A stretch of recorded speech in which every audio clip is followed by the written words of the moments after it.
आज का ये एपिसोड शुरू करने से पहले एक छोटी सी बात। क्या आप भी अपना पॉडकास्ट बनाने की सोच रहे हैं? तो एंकर ट्राई कीजिए। ये पॉडकास्ट बनाने का सबसे आसान तरीका है। नंबर 1, ये फ्री है। नंबर 2, इसमें कई सारे ऐसे टूल्स हैं जो आपको अपने फोन और कंप्यूटर पर रिकॉर्ड और एडिट करने की फैसिलिटी देते हैं। नंबर 3, आप अपने पॉडकास्ट को डिस्ट्रीब्यूट भी कर सकते हैं, जिससे इसे स्पॉटिफाई और दूसरे प्लेटफॉर्म पर सुना जा सके। तो डाउनलोड कीजिए फ्री एंकर ऐप या विजिट कीजिए anchor.fm पर अपना पॉडकास्ट स्टार्ट करने के लिए।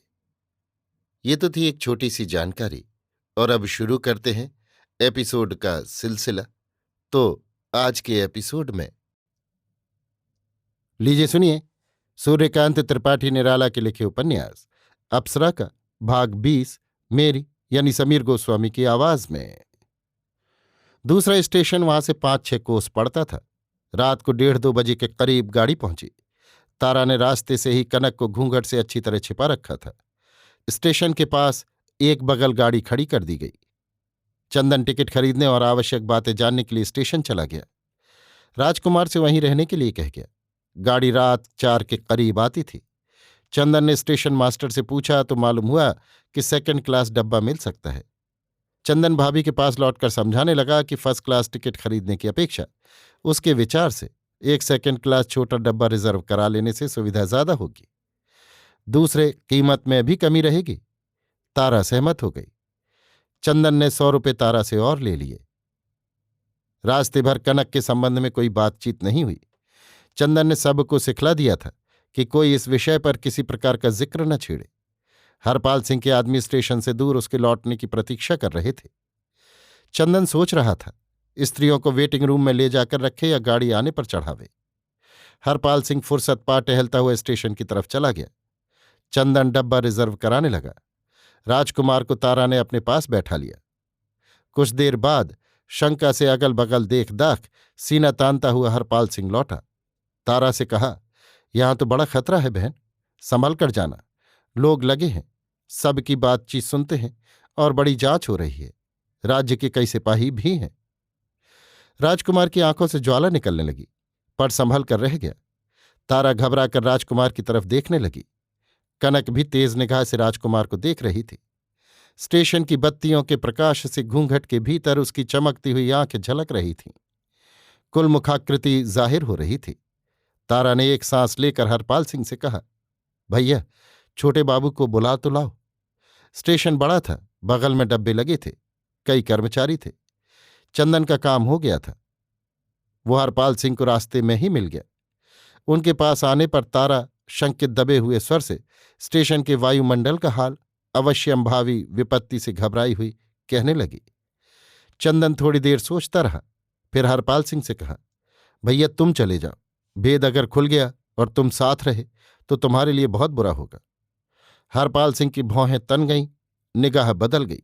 कहा, भैया हे, जान का ख्याल करते तो आपका साथ न देते। आपकी इच्छा होए तो हिय लाठी। चंदन ने उतावली से रोक लिया। इधर उधर देखकर धीरे से कहा, ये सब हमें मालूम है भैया, तुम्हारे कहने से पहले ही। पर अब ज्यादा बहस इस पर ठीक नहीं। तुम चले जाओ, हम आराम कमरे में जाते हैं। गाड़ी आती ही है, और हमारे साथ तुम स्टेशन पर रहोगे तो देखकर लोग शक कर सकते हैं। हाँ, ये तो ठीक है। बात हरपाल सिंह को जंच गई। उसे विदा करने के लिए तारा उठकर खड़ी हो गई। सामान पहले ही गाड़ी से उतार कर नीचे रख लिया गया था। हरपाल सिंह ने बैल नह दिए और तारा के चरण छुए। तारा खड़ी रही। कनक के दिल में भी हरपाल के प्रति इज्जत पैदा हो गई थी। तारा के साथ ही वो भी उठकर खड़ी हो गई थी। उसका खड़ा होना हरपाल सिंह को बहुत अच्छा लगा। इस सभ्यता से उसके वीर हृदय को एक प्रकार की शांति मिली। तारा उसके पुरस्कार की बात सोचकर भी कुछ ठीक न कर सकी। एकाएक सरस्वती के दिए हुए शब्दों की तरह उसे एक पुरस्कार सूझा। भैया जरा रुक जाओ, जिसके लिए ये सब हो रहा है उसे अच्छी तरह देख लो। ये कह उसने कनक का घूंघट उलट दिया।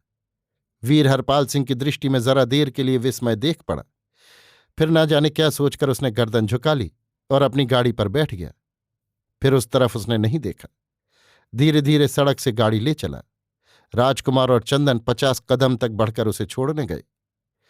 लौटकर राजकुमार को वे ही कीमती कपड़े जो कनक के यहां उसे मिले थे पहनाकर खुद भी इच्छानुसार दूसरी पोशाक बदलकर चंदन स्टेशन कुली बुलाने गया। तारा से कह गया जरूरत पड़ने पर वो कनक को अपनी देवरानी कहेगी, बाकी परिचय वो दे लेगा। आगे आगे सामान लिए हुए 3 कुली, उनके पीछे चंदन, बीच में दोनों स्त्रियां, सबसे पीछे राजकुमार अपना सुरक्षित व्यूह बनाकर स्टेशन चले। कनक अवगुंठित, तारा तारा की तरह खुली हुई, पर बारीक विचार रखने वाले देखकर ही समझ सकते थे उन दोनों में कौन अवगुंठित और कौन खुली हुई थी। कनक सब अंगों से ढकी होने पर भी कहीं से भी झुकी हुई न थी, बिल्कुल सीधी, जैसे अपनी रेखा और पदक्षेप से ही अपना खुला हुआ जीवन सूचित कर रही हो। उधर तारा की तमाम झुकी मानसिक वृत्तियां उसके अनवगुंठित रहने पर भी आत्मावरोध का हाल बयान कर रही थीं। नौकर ने जनाने के आराम कमरे का द्वार खोल दिया। तारा कनक को लेकर भीतर चली गई। बाहर 2 कुर्सियां डलवा बुक स्टॉल से 2 अंग्रेजी उपन्यास खरीदकर दोनों मित्र बैठकर पढ़ने लगे। लोग चक्कर लगाते हुए आते, देखकर चले जाते। कुंवर साहब के आदमी भी कई बार आए, देर तक देखकर चले गए। जिस पखावजिए ने कनक को भगाया था, चंदन अपनी स्थिति द्वारा उससे बहुत दूर, बहुत ऊंचे संदेह से परे था। किसी को शक होने पर वो अपने शक पर ही शक करता। राजकुमार किताब कम पढ़ रहा था, अपने को ज्यादा। वो जितना ही कनक से भागता, चंदन और तारा उतना ही उसका पीछा करते। कनक अपनी जगह पर खड़ी रह जाती। उसकी दृष्टि में उसके लिए कोई प्रार्थना नहीं थी, कोई शाप भी नहीं था। जैसे वो केवल राजकुमार के इस अभिनय को खुले हृदय की आंखों से देखने वाली हो। ये राजकुमार की ओर चोट करता था। स्वीकार करते हुए उसका जैसे तमाम बल ही नष्ट हो जाता था। राजकुमार की तमाम दुर्बलताओं को अपने उस समय के स्वभाव के तीखेपन और तेजी से आकर्षित कर चंदन लोगों को अपनी तरफ मोड़ लेता था। वो भी कुछ पढ़ नहीं रहा था, पर राजकुमार जितनी हद तक मनोराज्य में था, उतनी ही हद तक चंदन बाहरी दुनिया में, अपनी तमाम वृत्तियों को सतर्क किए हुए जैसे आकस्मिक आक्रमण को तत्काल रोकने के लिए तैयार हो। पन्ने केवल दिखावे के लिए उलटता था और इतनी जल्दबाजी थी कि लोग उसी की तरफ आकृष्ट होते थे। चंदन का 16वां आने बाहरी आडंबर था। राजकुमार का बाह ज्ञान साहित्य उस पर आक्रमण करने, पूछताछ करने का मौका देता था, पर चंदन से लोगों में भय और संभ्रम पैदा हो जाता था। वे त्रस्त हो जाते थे और खिंचते भी थे उसी की तरफ पहले। वहां जिसकी खोज में स्टेट के आदमी थे, चंदन जैसे उस समय के आदमी से उसकी पूछताछ बेअदबी तथा मूर्खता थी, और स्टेट की भी इससे बेइज्जती होती थी। कहीं बात फैल गई, शंका थी कहीं ये कोई बड़ा आदमी हो। पाप था, हिम्मत थी नहीं। लोग आते और लौट जाते। चंदन समझता था, इसलिए ये और गंभीर होता रहा। गाड़ी का वक्त आ गया। लोग प्लेटफॉर्म पर जमने लगे। चंदन की गाड़ी दूसरी लाइन पर लाकर लगा दी गई। सिग्नल गिर गया। देखते देखते गाड़ी भी आ गई। स्टेशन मास्टर ने गाड़ी कटवा कर चंदन के सामने ही वो डिब्बा लगवा दिया और फिर बड़े अदब से आकर चंदन को सूचना दी। एक 10 रुपये का नोट निकालकर चंदन ने स्टेशन मास्टर को पुरस्कृत किया। स्टेशन मास्टर प्रसन्न हो गए। खड़े खड़े पुलिस के 2 सिपाही देख रहे थे। सामने आ सलामी दी। 2-2 रुपये चंदन ने उन्हें भी दिए। चंदन ने तारा को चढ़ने के लिए बाहर ही से आवाज दी, भाभी चलिए। सिपाहियों ने आदमियों को हटाकर रास्ता बना दिया। हटाते वक्त 2-1 धक्के स्टेट के आदमियों को भी मिले। कुली लोग सामान उठा उठाकर डब्बे में रखने लगे। चंदन ने खिड़कियां बंद करा दी। दरवाज़ा चपरासी ने खोल दिया। तारा कनक को साथ लेकर धीरे धीरे डिब्बे के भीतर चली गई। चंदन ने कुलियों और चपरासियों को भी पुरस्कार दिया। राजकुमार भी भीतर चला गया। चंदन के चढ़ते समय पुलिस के सिपाहियों ने फिर सलामी दी। चंदन ने 2-2 रुपये फिर दिए और भीतर चढ़ गया। पुलिस के सिपाहियों ने अपनी मुस्तैदी दिखाकर चलते चलते प्रसन्न कर जाने के विचार से, क्या देखते हो, हटो यहां से, कह कहाकर सामने के लोगों को 2-4 धक्के और लगा दिए। प्रायः सब लोग स्टेट ही के खुफिया विभाग के थे। गाड़ी चल दी। कनक ने आप ही आप घूंघट उठा दिया। विगत प्रसंग पर बातें होती रहीं। चारों ने खुलकर एक दूसरे की बातें की। जो कुछ भी राजकुमार को अविदित था मालूम हो गया। कनक के अंदर अब किसी प्रकार का उत्साह नहीं रह गया था। वो जो कुछ कहती थी सिर्फ कहना था, इसलिए उसके स्वर में किसी प्रकार का अभियोग न था, कोई आकांक्षा न थी। राजकुमार के पिछले भावों से उसके मर्मस्थल पर चोट लग चुकी थी। जितनी ही बातें होती, राजकुमार उतना ही दबता जाता था। तारा ने फिर आग्रह विवाह आदि के लिए नहीं किया। चंदन भी दो एक बार उसे दोष देकर चुप रह गया। हाँ, कुछ देर तक मनोवैज्ञानिक बातचीत की थी, जिससे राजकुमार को भी अपनी त्रुटि मालूम हो रही थी। पर कनक ने इधर जिस तेजी से संबंध रहित की तरह बिल्कुल खुली हुई बातचीत की, इससे चंदन के प्रसंग पर अत्यंत संकोच और हेठी के कारण राजकुमार हार कर भी विवाह की बात स्वीकृत नहीं कर रहा था। उस समय कनक को जो कुछ आनंद मिला था, वो केवल चंदन की बातचीत से। नाराज थी कि उसके इस प्रसंग का इतना बढ़ाव किया जा रहा है। सत्य प्राप्ति के बाद जैसे सत्य की बहस केवल तकरार होती है, हृदय शून्य ये तमाम बातें कनक को वैसी ही लग रही थी। राजकुमार के प्रति तारा के हृदय में अनादर था और कनक के हृदय में दुराव। चारों एक एक बेंच पर बैठे थे। तारा थक रही थी, लेट रही। चंदन ने स्टेशन पर और यहां जितनी शक्ति खर्च की थी, उसके लिए विश्राम करना आवश्यक हो रहा था। वो भी लेट रहा। हवा नहीं लग रही थी, इसलिए उठकर झरोखे खोलकर फिर लेट रहा। राजकुमार बैठा हुआ सोच रहा था। कनक बैठी हुई अपने भविष्य की कल्पना कर रही थी, जहां केवल भावना ही भावना थी, सार्थक शब्द जाल कोई नहीं। बड़ी देर हो गई। गाड़ी पूरी रफ्तार से चली जा रही थी। उठकर चंदन की किताब उठाकर कनक पढ़ने लगी। तारा और चंदन सो गए। राजकुमार अपने गत जीवन के चित्रों को देख रहा था। कुछ संस्मरण लिखने के लिए पॉकेट से नोटबुक निकालकर लिखने लगा। एक विचित्र अनुभव हुआ, जैसे उसकी तमाम देह बंधी हुई खिंची जा रही हो कनक की तरफ। हर अंग उसके उसी अंग से बंधा हुआ। जोर लगाना चाहा, पर जैसे कोई शक्ति ही न हो। इच्छा का वाष्प जैसे शरीर के शत छिद्रों से निकल जाता है। केवल उसका निष्क्रिय अहं ज्ञान और निष्क्रिय शरीर रह जाता है, जैसे केवल प्रतिघात करते रहने के लिए, कुछ सृष्टि करने के लिए नहीं। इसके बाद ही उसका शरीर कांपने लगा। ऐसी दशा उसकी कभी नहीं हुई। उसने अपने को संभालने की बड़ी चेष्टा की, पर संस्कारों के शरीर पर उसके नए प्रयत्न चल नहीं रहे थे।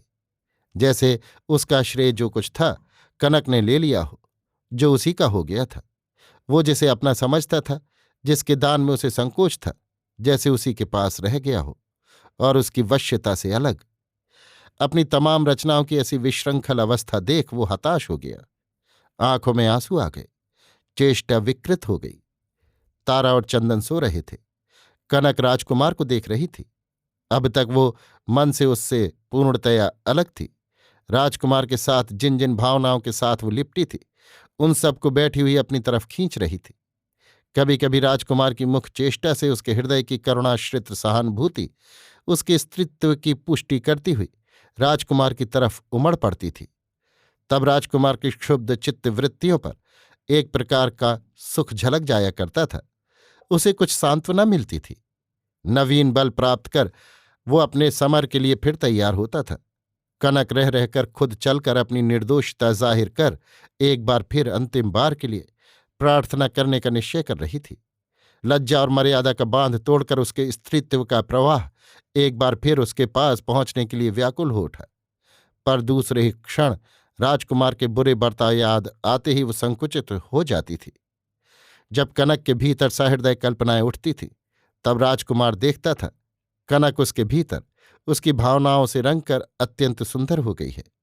हृदय में उसका उदय होते ही एक ज्योति प्रवाह फूट पड़ता था। स्नेह, सहानुभूति और अनेक कल्पनाओं के साथ उसकी कविता सुंदर तरंगों से उसे बहलाकर बह जाती थी। गाड़ी आसनसोल स्टेशन पर खड़ी थी। राजकुमार बिल्कुल सामने की सीट पर था। डब्बे के झरोखे खुले हुए थे। गाड़ी को स्टेशन पहुंचे 10 मिनट के करीब हो चुका था। कनक का मुंह प्लेटफॉर्म की तरफ था। बाहर के लोग उसे अच्छी तरह देख सकते थे और देख रहे थे। प्लेटफॉर्म की तरफ राजकुमार की पीठ थी। राजकुमार चौंक पड़ा जब एकाएक गाड़ी का दरवाजा खुल गया। कनक सिकुड़कर शंकित दृष्टि से आदमी को देख रही थी। घूंघट काढ़ना अनभ्यास के कारण उसके शंकित स्वभाव के प्रतिकूल हो गया। दरवाजे के शब्द से राजकुमार की चेतना ने आंखें खोल दी। झपट कर उठा। एक परिचित आदमी देख पड़ा। कनक ने तारा और चंदन को जगा दिया।